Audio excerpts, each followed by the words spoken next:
Il est à 23h40 et je crois que le président de la République, commandant suprême de forces armées de la République démocratique du Congo, est encore en ce moment précis en train de travailler. Cette réunion, c'était pratiquement la dernière d'une très longue journée parce qu'il y avait à la fois le besoin de suivre de près la situation sécuritaire à Goma. Vous savez que ce matin, des camps des déplacés ont notamment été touchés par des bombes. Il était question d'étudier tous les mécanismes, notamment avec les responsables tant au niveau du gouvernement qu'au niveau de l'armée, pour voir comment on assure la protection et la sécurité des populations.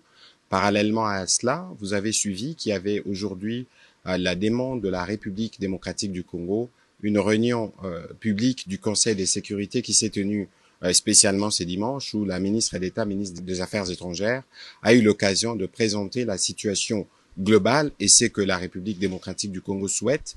Et dans ces mêmes esprits, le président de la République a eu plusieurs contacts avec un contact diplomatique pour évidemment étudier tous les tours de la question. Et donc à ces propos, le président de la République a tenu d'abord à exprimer toute la solidarité du gouvernement et de lui-même envers nos populations qui sont affectées et qu'à ce niveau, toutes les dispositions sont prises pour nous garantir la sécurité et la protection des compatriotes, parce que nous savons qu'il y avait justement, par exemple, ces bombes qui sont tombées sur des camps de déplacés. Il faut s'assurer que les vies humaines sont préservées.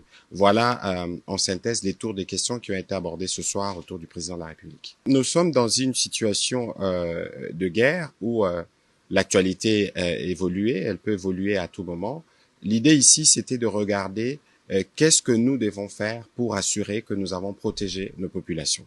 On ne va pas aller dans un débat spéculatif parce que nous sommes le gouvernement autour du président de la République et comme nous le faisons habituellement, nous aurons l'occasion de revenir au regard de l'évolution de la situation pour vous faire le point.